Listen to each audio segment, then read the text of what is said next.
Skills are so important, eh? Yes. Yeah, particularly in the workplace. Yes. Particularly in the workplace. Particularly. So let's start with that part, please. Well, I worked for myself as a consultant, a business consultant, and so that's a good thing. It's an interesting thing. Yes. Because how I deal with the skills gap is not necessarily from a place of the employees, but more so from the place of an employer. What we're seeing a lot of in the workplace is a lot of when they bring us in to cure some of those gaps or to close those disparities, is that the mindsets of the individuals that own the business is just as critical, in a critical condition as those of the workers. Right. So the skill gap extends from the leadership, from the head go down. And that is a situation that is far more greater to deal with than just what we thought we would have come in to deal with in the first place. Just to start off with, in our society, we're not a society that builds on business literacy. I mean, we've just started entrepreneurial endeavors. Thank God the government has instituted a lot of programs towards it now. But when you and I may have been growing up, that was not the case. Right, exactly. We were taught to get a good job. Yes. In fact, a good government job. A good government job. And stay on it. And stay on the good government job. You know, we were not taught capacity planning. We were not taught entrepreneurial mindset. We were not taught business and financial literacy, and that hurt us. That hurt us because any economic foundation is built upon your middle class, and your middle class should entail a lot of businesses. Right. You find greatly structured economies, their middle class or the strength of their small businesses is what is like you said, the cornerstone of the economy. That's right. So what we're finding here in the Bahamas is that's completely eroded at this point. Wow. And so we're going in to help those businesses that are still intact to now find their legs. In some instances, to start the businesses off. Some instances, the business, because they did not have the literacy to begin with, we're now going in to strengthen their resolve, build structure, help focus the business, create policies and procedures, institute a more expansion mindset and growth mindset, so that we're facilitating the economy that we live in. Yes. So what we do is come in from business literacy standpoint and then operations. Okay. And so I would be your business consultant. He would definitely deal with the operations. Okay, Brother Lightbon, he's the operations man. Yes. All right, okay. Now, one of the things I've noticed with a lot of business persons over the years is that they invest a lot of money in the physical structure. They want to get everything right, the signage, this and that, and everything else. But when it comes to marketing and the development of their people, they don't have an investment. They don't have a budget for it. I worked as a Yellow Pages sales rep for years at Patelco. And so I would go to clients and, building looks nice, but they don't have any money to market it now. And that's an afterthought. Oh, well, we could just do that. But speak about that for me, please, Mr. Lightbon, and welcome to Immediate Response. Yes, thank you again for having us. So just so we understand exactly the skill gap. So the skill gap is that disconnect between what the skills the businesses need against what the workforce is capable of providing. Right? So yes, like you stated, a lot of businesses, what they do is they do not put in the infrastructure for training. Right. Because a lot of times, and not to be honest to them, they never saw the value of it. Right. So what happened in the days of old, I don't want to call age, right? So what happened in the days of old, first and foremost, it stemmed from, I'll say, from the earlier times, from the 1940s, 50s, where persons never had full education. Right. So full education never happened, but you had persons who wanted to start businesses. That is one of the socioeconomic issues we have right now, that gap, where only those who are privileged get the opportunity to be educated, and then you have those who don't. Right. Because that created another gap.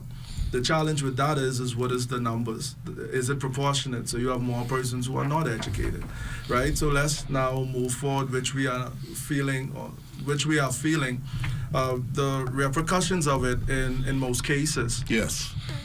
So as I state, what would companies do? Okay, so we don't have that type of infrastructure for training. We don't see the need of it. Right. What we'll do is let's bring in bodies. That's what Yes. you will normally hear in a company. Bring in some bodies. Just bring in bodies. What we'll do is we'll train them specifically to do this job. So, Right. for example, if it's required for you to run a machine, I will teach you just how to run a machine and nothing else. Right. Right? So, hey, press button A And that's it. and let it run. Yeah. Right? Your only job. That's it. That's One it. job. One job, right? Yes. And if you see it make a strange sound, just make 2 taps and it will move Wow, on. wow. Right? Yes, But the yes. challenge with that is now you have a mindset. You created a mindset within a box that they don't see the value of wanting to stretch to be more. So now you have, and I'm sure persons who are listening, you have companies that they state at the end of year, oh, our sales was flat. Right. Yes. We saw no growth, right? We still stuck in this place. Oh, we have high turnover. Right. Why? Right, Why are you right. feeling these things? Yes. Because the employee now is only engaged as far as you've allowed them to go. which is Exactly. Yeah, press you're the not producing button. critical thinkers. Correct. Right. Exactly. Exactly. Right? So that is now what I've seen and I've been in 5 different industries. I've been in senior management, and I've seen a sat lot. there, and that is the same throughout. Wow. Rather than paying the person who took the time to get that education, which it might be few at that period of time, what I do is rather than paying him, let's say the job value $1,000, I rather go pay 2 persons $300 each Yes. to do that one job. Wow. And then that's 600, but then I want to row those 2 persons, well, I want to, fuss at them. Yes. Because, oh man, we're not, no productivity. We're not getting the productivity. Yes. We're not getting the efficiency. I want us to expand our business, but we can't. But not realizing, and it goes right back to what my wife said, that if the top doesn't see the value in it, then the bottom is not going to give you the ROI. Because there's nothing to return No on. return on the investment. There's no return on the investment. Good stuff, good stuff. I just want to recognize some persons who are watching us on our Facebook page, and I always recognize those who are watching by television and listening by way of radio all around the world. Glenda Miller is tuned in from Toronto, and she says, good morning to you and your guest, Brother Spence. Terry Pender is watching us from Nordy Luthra. Annadelle Cummings-Wiley says, good motivation. She is in Toronto also. Erica Bryan Jackson is watching us from Portland, Jamaica, and she says, great motivation. Sharon Steino is tuned in. Jay Smith, David Williams, Glenda Miller, is tuned in. And Jared Colbrook over at J.S. Johnson, good morning. Paulette Forbes, Alice Roll, and Adele Branch is watching us from Grand Turk in the Turks and Caicos. These are people just on the Facebook page alone. Now, let me come back to your dear wife, Hollis. Your husband made some critical points just now. Mm-hmm. So, what is your recommendation when you go into a company, a small business particularly, for them to improve? What is your recommendation? Well, recommendations always depend because, it's customizable. Right. But a lot of what we see when we go into these companies, specifically, especially if they're, in fact, that they're just hiring a body to fill a position. Yes. We already have the bodies. We have to remember that there's a human element now involved in this. You can't just fire people at whim. So our job is to now look at what it is the company can afford to do. Okay. Yes. Because we have to be realistic with our goal setting. Of course. And so in looking at what it is now this company can afford to do and what is going to make the greatest impact moving forward, first and foremost. So we deal, a lot of people say deal with the low-hanging fruit. Yes. That sounds great. Yes. However, though, sometimes the low-hanging fruit is not what is needed to be done right away to get the job done. Okay. In fact, you pull that low-hanging fruit, the fruit, and the whole tree comes down. Right. So you have to be careful with that. So what we do first is like I said, look at what we could afford. Here's we could afford these 2 workers.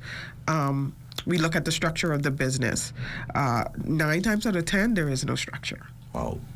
And we come into businesses, and I'm not talking about small businesses. We go into medium-sized businesses, and there's absolutely no structure. No structure. I could name names of companies, so you'd be like, you know, no structure. And you'd be like, no, Hollis, they have to have structure. They have absolutely no structure.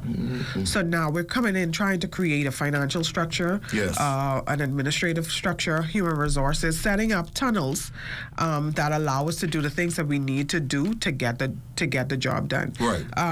A lot of times they want instant gratification. For sure. But that can't happen. They want you to wave a magic wand. Listen, and we have to be realistic with them. It took you 5 years to get here. It's not going to take you 1 month to come out of this. You know, we have to plan. Right. First and foremost, we have to plan, but we have to see what's going on first. And in planning, we have to understand your finances. We have to understand what your financial needs are. It may mean that we have to put in place some funding opportunities for you to now go into training these individuals, because these individuals have to be trained. That's the bottom line. Yes. And sometimes we're going into companies training like day one. Like you know, we've gone in retail shops. They have absolutely no cash management systems in place. So you have a cashier who's leaving the money in the drawer at night. Literally nobody's counting the money. Nobody knows what was made for the day. Yeah, this sounds interesting, but I'm telling you, it happens. This is real life. It's real life. This is happening, you know. And so we're having to go in and like my husband said, a lot of these people don't even understand that this is where your chokehold is. Yes. If you don't even understand what you're making, how are you? If you're making, how are you forecasting for the next day? How are you planning for tomorrow? How are you building to you know what I mean, to expand this business? You don't even know. I want to read a comment from our Facebook page already here. Joan Airborne says, "Good morning, Brother Spencer and guests. Great show, so informative." And Brenda Lee Wilson in Atlanta says, "My experience in the Bahamas is when you try to offer more with your skills, one is envisioned as a troublemaker and is spanked, or they say put out to pasture." Ooh. Thank you, Brenda Lee. Yeah, that's what happens in some cases, eh? Yep. When you try to make a change in there, you go ahead. You on the road. We have what we call in the Bahamas the stubborn mindset. Yeah, very stubborn. You know, and when I think I do know, yes, I'm not going to listen to you who's been trained, understood, and probably have experience to cultivate the environment that I need. Right. So now I'm not listening to you because what could you offer me? Right, exactly. So it's for us. It's so important for my team, or you know, my husband's team, when we come in to actually make impact from day one. So because if you're not, you're losing them from day one. Yes. And the thing is, what they're not realizing with most companies, and maybe I'm letting out my secret here, is the first person we're training is you. Okay. We're training the leader first. We're training you how to properly make decisions, how to properly deal with your staff. Right. Your staff they're not your slaves, they're not your friends, they're not your babies. This is a work organization. We're bringing professionalism into the workplace. Of course. We're establishing a well-organized human resources or a line of contact. Which is so important. It is critical. It's critical, yes. You know? Yes. And we see that a lot of companies just don't have that. I'm not the extreme disciplinarian. That's my husband. When I bring it, when the situation is dire, I said, "Listen, babes, you have to come in." You know? Right. Yeah. Right. Yeah. Go ahead, Brother Sulaiman, the taskmaster. Listen. Go ahead. Because one thing that, as I stated, I've noticed, and you spoke about in your your motivation energizer, right? Rejected for a purpose. Yes. I'm sure that at least persons who are listening right now, more than 70% of them possibly applied for a job or applied for a career, and they were rejected. Yes. Based upon being overqualified. Right. However, if you were to go into that same company, That doesn't exist. It doesn't you don't think exist. so? No, overqualification doesn't exist. It doesn't exist? It's a term that we made up. Right. To We can't afford reject you. Right. Yeah, No, to to reject reject you. Right. Simply. Now you can say to a person, I can't afford you, but how could you tell somebody they're You're overqualified overqualified. for a job? How can you ever be overqualified for a job? No. That's not a reality. No, it's not really a reality. What I could be is I may have too many Like this. qualifications, right? Right. But that doesn't exempt me from being qualified for this particular you job. preaching in here this morning. Let me You know- call the phone numbers. The numbers to call today, 325-5403, 325-5445, and our family islanders, 1242-300-8255. Vanessa Rose says, good morning. She's watching us from Palm Beach, Florida. But you make a good point, because I've heard recently of some people who were rejected because of being overqualified. Yes. And Mr. Lightborn, you believe this exists? No, I believe, well, the statement exists. The Like you statement said, exists, The yes. statement exists. But Yes. is there any foundation behind it? No. Like my wife stated, it's just a way for them to reject you in a very in a nice way. Yeah. In a nice way to say we And don't there's want no you. onus on me. Right, You know? right. I put the onus back on you. You're overqualified Qualified. for this Yeah. position. It's Wow. your You know? fault. Not right? that I can't afford to pay you. Yes. But If you I go, yeah, you Oh, know. But that's the thing. In our, what I've done when I'm speaking to a lot of my clients, my individual clients, right? That is actually something that we've come to find out is that in most cases it's just they just don't want to pay because all right, Or they can't afford to pay, and that's okay too. right.